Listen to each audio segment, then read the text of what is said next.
कैसे हैं आप सब स्टूडेंट्स। आपका टॉपिक चल रहा था जगत मोनेरा। जगत मोनेरा में मैंने आपको आर्किबैक्टीरिया के बारे में बता दिया था, आपको यू बैक्टीरिया के बारे में बता दिया था। मैं आपको करा रही थी जीवाणु का आकार। और जीवाणु का आकार में मैंने आपको बताया था कि जीवाणु का जो आकार होता है वो भिन्न भिन्न प्रकार का होता है। ठीक है, यह जीवाणु जो होते हैं उसके वो आकार में कई तरीके के होते हैं, कई प्रकार उसके होते हैं। तो कोकस के मैंने आपको पहला प्रकार पढ़ाया था, कोकस। कोकस के बारे में मैंने आपको बता दिया था। कोकस के कितने प्रकार होते हैं, कोकस क्या होता है, कोकस जीवाणु कौन से होते हैं। जो जीवाणु गोल होते हैं, जो जीवाणु गोल होते हैं, गोलाकार आकृति के होते हैं, उनको हम कोकस बोलते हैं। कोकस के कितने प्रकार होते हैं तो मैंने आपको उसके प्रकार भी पढ़ा दिए थे, माइक्रोकोकस, डिप्लोकोकस, और आपका होता है स्ट्रेप्टोकोकस, स्टेफाइलोकोकस। इन सब के बारे में मैंने आपको पढ़ा दिया था। अब मैंने आपको बताया था कि मैं आपको अगला पढ़ाऊंगी बैसिलस। तो आज हम बैसिलस के बारे में बात करेंगे।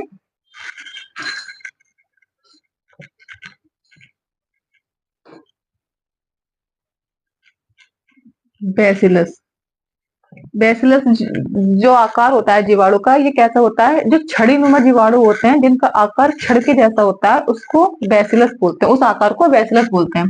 जिनका आकार कैसा होता है, छड़ी नुमा होता है इनका आकार। कैसा आकार होता है इनका, छड़ी नुमा आकार होता है।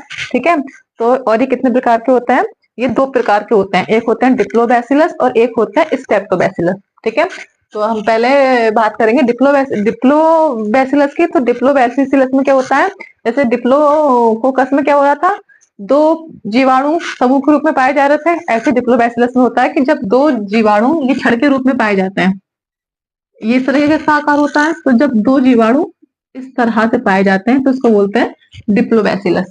ठीक है, और जब बैसिलस जीवाणु श्रृंखला में मिलते हैं, जैसे मैंने आपको बताया था माइक्रो सॉरी कोकस में जिस श्रृंखला में जो जीवाणु मिल रहे थे तो उसको क्या बोल रहे थे, स्टेप्टोबैसिलस, स्टेप्टोकोकस।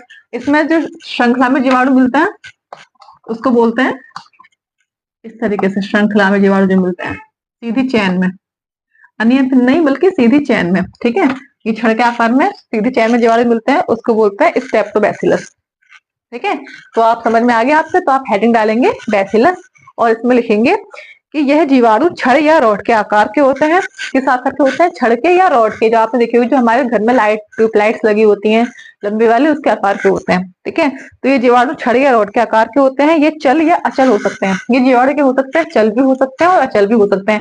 यानी ये चल सकने में असमर्थ भी हो सकते हैं और समर्थ भी हो सकते हैं, यानी ये चल भी सकते हैं और नहीं भी चल सकते, दोनों ही प्रकार के होते हैं। ये चल भी होते हैं और अचल भी होते हैं। किसी किसी जीवाणुओं में चलने के लिए फ्लैजिला पाया जाता है पर किसी किसी में नहीं पाया जाता।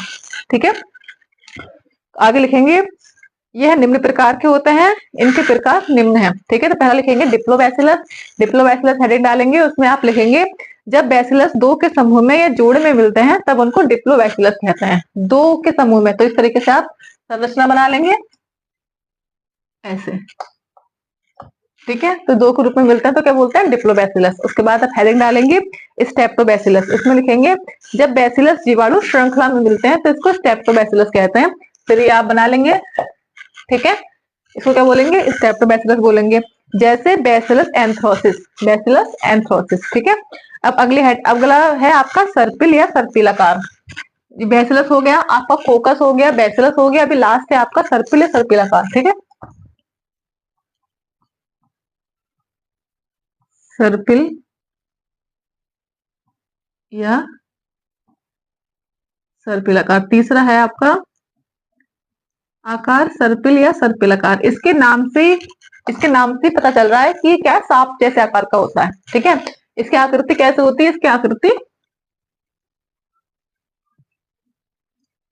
इस तरीके की होती है, यानी कैसे होते हैं, ये सांप के आकार के होते हैं। ठीक है, जिनका आकार सांप जैसा होता है वो क्या, उन जीवाणु को क्या बोलते हैं, सर्पिल या सर्पिलाकार जीवाणु बोलते हैं। ठीक है, तो इसमें हम लिखेंगे यह जीवाणु सर्पिल आकार के होते हैं। इनमें फ्लैजिला भी मिलता है। ये क्या होते हैं, ये चल होते हैं, ये चल सकने में समर्थ होते हैं, इनमें फ्लैजिला मिलता है। ठीक है, और ये क्या होते हैं, ये सांप के आकार के होते हैं। ठीक है, जैसे स्पाइरिलम माइनस, इसका इसका जो एग्जाम्पल आएगा वो क्या आएगा, स्पाइरिलम माइनस। ठीक है, स्पाइरिलम ये पूछा जाता है, इस नाम को आप याद कर लीजिएगा। कि सर्पिलाकार जीवाणु कौन से होता है, तो आपको लिखना है स्पाइरिलम माइनस। ठीक है, अब आपको अगला जीवाणु लिखना है कोमा। ठीक है, कौमाकार, कौमाकार। ठीक है, ये आपका लास्ट है, ये जीवाणु का लास्ट आकार है, तो लिखेंगे कौमा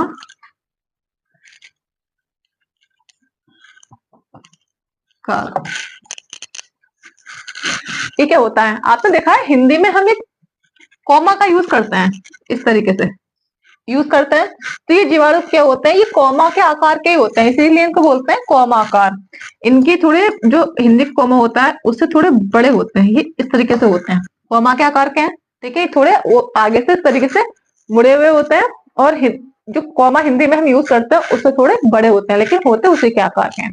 ठीक है, तो हेडिंग डालेंगे कौमाकार, इसमें आप लिखेंगे यह जीवाणु सूक्ष्म मुड़ी हुई छड़ के समान होते हैं, इनका आकार कौमा जैसा होता है।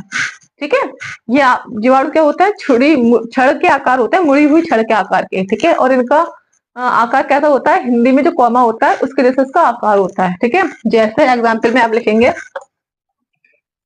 विब्रियो कॉलेरी, ये बहुत पूछा जाता है, विब्रियो कॉलेरी का आकार कैसा होता है, तो कौमा जैसा। ये काफी एग्जाम में पूछा जाता है। देखिए, ये जो जीवाणु के आकार का जो टॉपिक है ना, ये एग्जाम में काफी पूछा जाता है, तो आप अच्छे से पढ़ेंगे। ठीक है, बाकी जो मैंने आपको जो बैसिलस का है, सॉरी बैसिलस कोकस, जो कोकस है मैंने लास्ट वीडियो में वो करा दिया है, आपके 3 रह गए थे, बैसिलस, सर्पिलाकार और कोमाकार, तो मैंने आपको इस वीडियो में कंप्लीट करा दिए। आप भी लिख लीजिएगा विब्रियो कॉलेरी। ठीक है, तो सब बच्चे अच्छे से पूरे आकार को पढ़ेंगे।